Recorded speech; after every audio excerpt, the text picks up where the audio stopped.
Assalamualaikum warahmatullahi wabarakatuh. Selamat berjumpa kembali dengan Ibu dalam pembelajaran IPA kelas 8. Pada hari ini kita akan mencoba untuk membahas soal-soal yang pernah kita kerjakan kemarin, dan juga ada beberapa soal yang baru. Nah, ini adalah tentang bab 3 struktur dan fungsi tumbuhan. Silakan dipersiapkan dulu catatan dan alat tulisnya. Kita akan mulai bersama-sama. Ya, sudah siap? Kita mulai sekarang ya. Kita mulai dari soal yang pertama. Tumbuhan berikut yang memiliki alat pernafasan khusus. Nah, ini di sini kata kuncinya adalah alat pernafasan khusus. Nah, dari sini kita akan lihat satu persatu. Yang A, rambutan dan mangga. Rambutan dan mangga ini tidak memiliki alat pernafasan khusus. Jadi alat pernafasannya adalah sama seperti umumnya tumbuhan yang lain, yaitu menggunakan stomata. Kemudian beringin dan teratai. Kalian tahu beringin mempunyai akar nafas yang berjuntai di batangnya. Kemudian teratai ini memiliki saluran khusus di dalam tangkai daunnya, sehingga dia bisa bernafas dengan lebih baik meskipun akarnya itu terdapat di dasar air. Keladi dan kaktus ini punya alat khusus tapi bukan alat pernafasan. Kemudian benalu dan tali putri ini juga punya peralatan khusus tapi juga bukan untuk bernafas. Jadi kalau kita lihat dari seluruhnya ini, maka yang paling tepat adalah yang B. Ya, kita lanjut ya. Kemudian berikutnya nomor 2, fungsi utama bunga. Ini sudah jelas fungsi utama bunga. Jadi yang diambil adalah yang utama, fungsi yang utama dari bunga. Yang pertama, menarik perhatian serangga. Kita lihat bunga itu untuk menarik perhatian serangga memang, tapi tidak semua bunga untuk menarik perhatian serangga. Karena ada beberapa bunga yang tidak perlu serangga untuk penyerbukannya. Misalnya tanaman padi, jagung, rumput. Nah, itu bunganya sederhana sehingga tidak menarik perhatian serangga, dan penyerbukannya juga tidak dibantu oleh serangga tapi dibantu oleh angin. Kemudian menghiasi tumbuhan. Iya, bunga itu menghiasi tumbuhan juga. Tapi apakah ini fungsi utamanya? Kita lihat lagi yang lain. Yang C, alat reproduksi vegetatif. Alat reproduksi, iya, bunga adalah alat reproduksi tapi bukan vegetatif. Karena kalau vegetatif kan tidak memerlukan peleburan sel kelamin jantan dan betina, padahal bunga itu memiliki alat kelamin jantan dan betina. Kemudian yang D, alat reproduksi generatif. Nah, ini yang ternyata yang paling tepat adalah ini. Bunga itu adalah fungsi utamanya sebagai alat reproduksi dan generatif, yaitu reproduksi yang melibatkan sel kelamin jantan dan betina. Jadi jawaban yang paling tepat adalah yang D. Lanjut ya, kita ke nomor 3. Floem berfungsi untuk mengangkut. Nah, ini sudah jelas apa yang diangkut oleh floem. Nah, kalian masih ingat kan? Ini adalah gambar batang tumbuhan di mana di dalamnya ada bagian kayunya. Di bagian kayu ini ada jaringan yang membawa, atau pembuluh angkut yang membawa air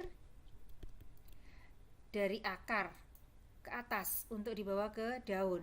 Sedangkan di bagian kulit itu ada jaringan pengangkut yang arahnya ke bawah.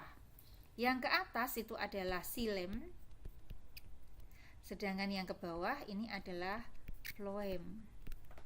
Nah, jadi floem itu artinya fungsinya adalah membawa hasil fotosintesis dari daun ke seluruh tubuh. Jadi ke seluruh bagian tubuh. Jadi turun ya sampai ke akar ya. Nah, jadi jawaban yang paling tepat di sini coba kita lihat, makanan hasil fotosintesis dari daun ke seluruh tubuh. Nah, ini bisa ya. A. Makanan dari sel akar ke sel batang dan daun, dari akar ke daun, bukan ya. Air dan mineral dari dalam tanah ke daun, ini xilem. Sisa makanan, tidak ada sisa makanan ya, dan metabolisme ke alat pengeluaran, ini tidak ya. Hanya ada yang dikeluarkan itu hanyalah yang berbentuk gas ya untuk tumbuhan. Nah, jadi di sini yang paling tepat adalah yang A. Ya, lanjut ya ke nomor 4. Bagian-bagian batang ada xilem, floem, empulur, dan korteks. Di dalam silinder pusat terdapat bagian apa saja? Masih ingat bagian dari silinder pusat? Ini bagian tengahnya kan, silinder pusat itu di tengah. Di sini ada apa saja? Masih ingat ya, batang tumbuhan terutama di kotil itu seperti ini. Ini di sini ada bagian apa? Xilem. Sedangkan yang di luar ini adalah floem. Nah, jadi kalau kita lihat di sini mana nih yang ada di bagian silinder pusat? Jadi yang di tengah-tengah ini apa saja? Ada apa ini tadi? Xilem. Jadi ada xilem. Kemudian floem termasuk enggak? Oh, floem bukan. Empulur itu adalah bagian yang tengah ini. Jadi empulur juga. Korteks yang mana? Korteks itu adalah jaringan yang ada di sini di luar. Itu adalah kulit luar korteks itu. Jadi korteks bukan. Sehingga jawabannya adalah nomor 1 dan 3. Iya, jadi yang A. Lanjut ke nomor berikutnya. Jaringan pengangkut pada batang yang berfungsi mengangkut air dari dalam tanah. Nah, pengangkut pada batang mengangkut air dari dalam tanah. Masih ingat tadi gambarnya? Iya. Yang mengangkut air dari dalam tanah berarti yang ada di tengah. Nah, yang ke atas. Ini adalah xilem. Istilah lain untuk xilem karena ini ada di bagian kayu, maka istilahnya adalah pembuluh kayu. Ya, jadi di sini jawaban yang tepat adalah yang B. Ya, berikutnya. Batang pohon mangga dapat bertambah besar, sedangkan pohon kelapa batangnya tidak dapat bertambah besar meskipun umurnya bertambah. Hal ini karena apa? Nah, kita lihat dulu. Ini batang pohon mangga. Di dalamnya itu karena ini adalah tumbuhan dikotil untuk mangga ya. Nah, mangga itu tadi jaringan pembuluh angkut teratur. Kemudian ini ada bagian yang disebut dengan kambium. Bagian kambium itu untuk memperbesar batang fungsinya. Jadi pertumbuhan yang di bagian batang itu menggunakan kambium. Jadi tanaman mangga bisa membesar karena dia punya kambium. Sedangkan pada tanaman kelapa itu termasuk, ibu gambar di sini ya untuk kelapa. Ini tumbuhan monokotil. Ini kelapa. Ini pembuluh angkutnya tidak teratur, tidak ada kambium. Jadi relatif sama dari ujung bagian bawah sampai ke ujung atas itu lingkar pohonnya itu ya. Diameter batangnya itu relatif hampir sama kalau dibandingkan dengan pohon mangga ya. Pohon mangga kan cabang-cabangnya kecil, tapi batang bagian bawahnya besar. Nah, jadi jawaban yang paling tepat yang mana? Pohon kelapa mempunyai jaringan kambium. Salah ya. Ini salah. Kemudian pohon mangga mempunyai jaringan kambium. Iya, betul. Pohon kelapa mempunyai pembuluh kayu. Pohon kelapa mempunyai pembuluh kayu. Iya, punya pembuluh kayu, tapi tidak menjawab pertanyaan tadi. Jadi ini salah. Pohon mangga mempunyai pembuluh tapis. Benar, pohon mangga mempunyai pembuluh tapis. Ini pembuluh tapisnya. Ya, tapi tidak menjawab pertanyaan. Jadi yang tepat karena bertambah besar itu dipengaruhi oleh kambium, maka yang paling tepat adalah yang B. Berikutnya, waktu mencangkok kulit batang pohon harus dibuang, sedangkan bagian kayunya tidak dibuang. Hal ini dimaksudkan agar, nah kita lihat kalau mencangkok itu strukturnya garis guratannya seperti ini. Nah, ini ada satu bagian yang kulitnya kita kerat, dihilangkan kulitnya, kulit batangnya dibuang, sehingga akan ada bagian seperti ini. Nah, di sini kemudian kita tutup dengan tanah. Nah, ini ditutup tanah, terus kita ikat di sini atas, diikat di bawah ya, ini diikat. Nah, jadi tanahnya nggak lepas. Kemudian kita lubangi ini plastiknya ini kita lubangi supaya bisa bernafas. Nah, kemudian nanti kalau ini ada air dari akar naik, tetap ada jalannya karena kan lewat kayu, bagian kayu. Ini adalah xilem. Jadi ini air tetap bisa naik ke atas. Tapi ketika makanan hasil fotosintesis mau turun, nih di samping sini, ini adalah hasil fotosintesis. hasil fotosintesis ini pas mau turun untuk disampaikan ke akar nggak bisa, mentok di sini karena putus pembuluh floemnya, hanya sampai di sini. Jadi akhirnya apa? Karena dia sudah sampai di tanah, karena di sini kita kasih tanah ya, di sini kita isi dengan tanah, maka dia akan membentuk jaringan apa yang perlu untuk di tanah, maka dia akan bikin akar. Nah, ketika mencangkok, maka di sini akan tumbuh akar. Nah, setelah tumbuh akar, maka bisa kita potong bagian di bawahnya, kemudian kita tanam. Jadi akan menjadi satu tumbuhan baru atau perkembangbiakan ya, ini secara vegetatif buatan. Nah, jadi kenapa ini harus dipotong, harus dihilangkan ini kulit batangnya? Tujuannya adalah supaya terjadi penumpukan makanan di sini, maka akan terjadi pertumbuhan akar. Jadi jawaban yang paling tepat yang mana? A. Aliran air ke daun jadi terputus. Enggak kan? Ini masih jalan terus. Makanan tidak dapat diangkut ke akar. Iya benar, tidak dapat diangkut ke akar. Kita lihat dulu yang lainnya. Makanan tidak dapat diangkut ke daun. Makanan tidak dapat diangkut ke daun. Makanan itu hasil fotosintesis, jadi dari daun pasti ke seluruh tubuh, jadi bukan ya. Oksigen tidak dapat sampai ke akar, masih bisa ya sampai ke akar.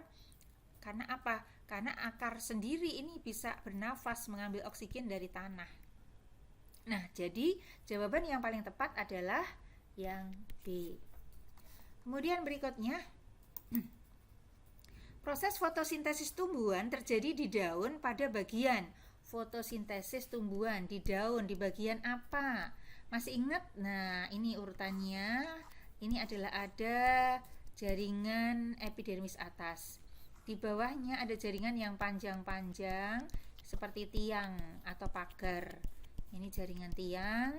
Kemudian ada jaringan yang besar-besar selnya. Nah, terus ada jaringan yang bulat. Nah, ini separuh berbeda dengan yang separuhnya lagi. Nah, terus ini ada lagi di bagian bawahnya. Di bagian bawahnya ini adalah epidermis bawah. Nah, di bagian mana fotosintesis itu? Di sini. Nah, terjadinya di sini. Ini yang paling banyak terjadi di sini. Ada sedikit di sini. Ini adalah epidermis atas. Ini adalah jaringan tiang. Kemudian ini adalah jaringan spons atau bunga karang. Ini adalah jaringan pengangkut. Jadi ini adalah xilem dan floem. Kemudian bawah itu ada epidermis bawah. Nah, jadi jawaban yang tepat yang mana? Proses fotosintesis tumbuhan terjadi di daun pada bagian epidermis atas, bukan ya, jaringan pagar dan jaringan bunga karang. Jadi dua bagian itulah tempat terjadinya fotosintesis. Tapi yang terbanyak adalah pada jaringan tiang atau jaringan pagar. Jadi jawabannya adalah yang B. Berikutnya bagian-bagian bunga berikut merupakan ciri yang dimiliki bunga lengkap kecuali bunga lengkap. Bunga lengkap itu ada putih, ada benang sari, ada mahkota, dan ada kelopak. Ini adalah bagian dari bunga lengkap. Nah, di sini yang bukan yang mana? Kecuali kan? Berarti adalah tangkai bunga. Ya, lanjut ya. Berikutnya, naiknya air dari dalam tanah ke daun disebabkan oleh faktor-faktor di bawah ini kecuali. Air itu bisa naik ke atas karena adanya daya tekan akar. Kemudian daya hisap daun. Kemudian berikutnya adalah daya kapilaritas pembuluh. Nah, pembuluhnya itu ada dua, ada xilem dan ada floem. Nah, sekarang ini adalah yang ditanyakan naiknya air dari dalam tanah ke daun. Naik lewat mana? Kalau naik pasti lewat xilem, ya. Jadi tidak lewat floem. Jadi yang mempengaruhi di sini adalah ini ya, A, kemudian C dan D. Jadi yang bukan yang mana? Kecuali yang Begitu ya. Selanjutnya, rambut atau bulu akar hanya terdapat pada bagian akar yang masih muda, yang merupakan penonjolan atau diferensiasi dari jaringan apa? Nah, masih ingat bagian akar? Ini bagian luarnya itu epidermis. Bagian luar ini adalah epidermis. Nah, di sini epidermisnya kalau begini aja dia akan sedikit yang bisa diserap, maka dia menonjolkan diri biar panjang. Maka dia bisa mengambil dari sini, dari sana, ya. Nah, jadi rambut akar itu terdapat pada bagian akar yang masih muda dan merupakan penonjolan atau diferensiasi dari bagian epidermis. Itu ya. Berikutnya, selanjutnya, umur pohon dapat dilihat dari garis-garis yang menunjukkan hasil kegiatan suatu masa pertumbuhan. Garis-garis itu disebut, kalian lihat ini di bagian kayu, di bawah itu kan ada kayu ya. Kalian lihat itu ada pola-pola seperti ini. Nah, kayak gini. Nah, ini terus makin lama makin lebar gitu ya. Nah, pola-pola ini menunjukkan kegiatan atau aktivitas kambium pada musim panas atau kemarau dan musim penghujan. Yang kecil yang berupa garis ini adalah kegiatan pada musim kemarau. Jadi kecil, nambahnya sedikit, hanya berupa garis. Tapi bagian yang lebar ini adalah pada musim hujan. Nah, jadi setahun itu ada musim kemarau dan musim hujan, sehingga satu garis itu menunjukkan 1 tahun. Maka garis-garis yang berupa seolah-olah semacam lingkaran ini disebut lingkaran tahun. Jadi jawabannya ini ya. Berikutnya, perbedaan berkas pengangkut pada batang monokotil dengan batang dikotil. Nah, bedanya apa? Dikotil sama monokotil tadi sudah Ibu gambar juga. Ini dikotil, ini yang monokotil. Nah, bedanya apa? Kalau monokotil berkas pengangkutnya tidak teratur, sedangkan pada dikotil rapih, melingkar, teratur karena di situ dipisah oleh adanya kambium. Maaf.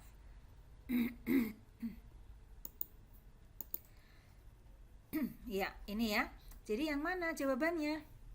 Berkas pengangkut pada dikotil tidak memiliki kambium. Salah ya, tidak memiliki kambium. Kemudian pada monokotil tersusun beraturan. Salah karena tersebar. Berkas pengangkut pada dikotil tersusun tidak beraturan. Ini juga salah karena beraturan kan. Berkas pengangkut pada dikotil dipisahkan oleh kambium. Ini yang benar. Jadi jawabannya adalah D.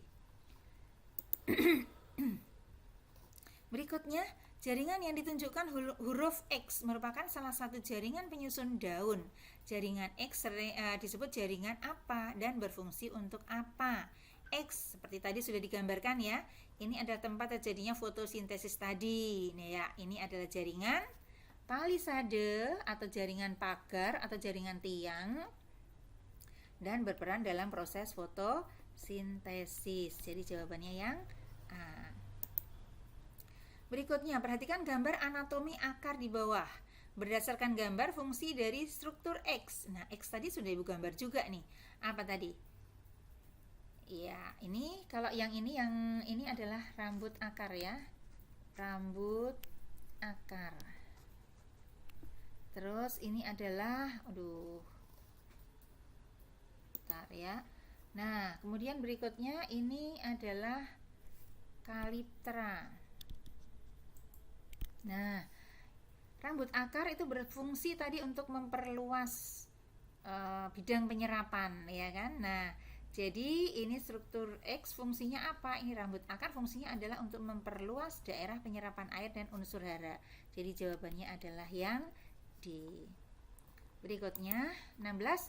Berikut ini bagian akar yang dilalui oleh air tanah secara berturut-turut. Ada epidermis rambut akar, ini 3 ya yang sama ABC. Dimulai dari kulit luar. Nah, enggak ada kulit, bukan kulit luar dan tidak melalui kambium ya. Air itu tidak lewat kambium. Jadi yang salah yang mana ini? Yang ini ada kambium enggak? Ini ada kambium juga enggak ya. Kemudian ada epidermis rambut akar. Kemudian endodermis, parenkim, silem akar. Endodermis itu di dalam. Nah, korteks itu di luar, kulit luar. Jadi parenkim dulu berarti ya. Berarti epidermis rambut akar, parenkim, endodermis, dan xilem akar. Jadi jawabannya adalah yang A. Berikutnya 17. Sehelai daun ditutupi sebagian dengan kertas timah lalu diletakkan di tempat kena cahaya 24 jam. Setelah dipetik, dilakukan uji yodium pada permukaan atas daun. Proses tersebut merupakan cara untuk mengetahui bahwa hasil fotosintesis adalah amilum. Kita pakai uji yodium. Nah, ini adalah untuk mengetahui adanya amilum. Ini adalah percobaan fotosintesis. Jadi jawabannya ini adalah yang A. Tapi tahapannya bagaimana? Yang pertama, kita siapkan daun yang ditutup dengan kertas timah. Kemudian langkah kedua, kita ambil, nah ini wadah ya, diisi air, kemudian dipanaskan. Nah, dipanaskan, daunnya taruh sini. Nah, setelah mendidih, maka sel-sel daun itu mati. Jadi di sini daunnya direbus, tujuannya adalah untuk mematikan sel daun. Kemudian berikutnya masuk ke tahap yang ketiga. Ini masuk cawannya ada 2 ya. Ini isinya air, ini isinya alkohol. Nah, daunnya taruh di sini, dipanaskan dengan alkohol. Nah, ini panas ya, dipanasin dari bawah, dipanasin sehingga daun ini nanti klorofilnya akan larut di alkohol. Jadi tujuan pemanasan daun dengan alkohol adalah untuk melarutkan klorofil. Setelah klorofilnya larut, daunnya berwarna pucat karena nggak ada klorofil lagi. Terus kita taruh di cawan, daunnya taruh sini, tetesi dengan cairan yodium. Nah, nanti akan terlihat ada perbedaan. Jadi daun yang semula ditutup tadi, ya, ini warnanya sama dengan warna yodium. Jadi ini coklat aja.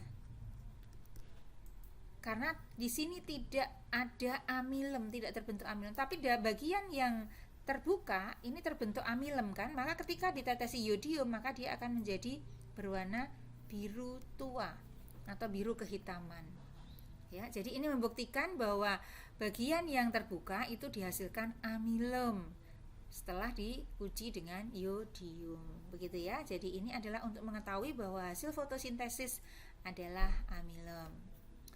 Ya, lanjut ya. Berikutnya perhatikan gambar di bawah. Bagian yang berfungsi sebagai jaringan pengangkut ditunjukkan oleh bagian nomor berapa? Kemarin sudah kita coba melihat lewat mikroskop ya ini. Nah, ini kita lihat. Bagian-bagian ini yang melingkar ini adalah bagian pembuluh angkutnya yang dipisahkan dengan kambium. Nah, jadi yang mana pembuluh angkutnya? Ini nomor 4, ini adalah yang di dalam ya, berarti itu adalah xilem. Kemudian nomor 3-nya ini adalah floem. Jadi pembuluh angkutnya adalah nomor 3 dan nomor 4. Iya. Berikutnya 19.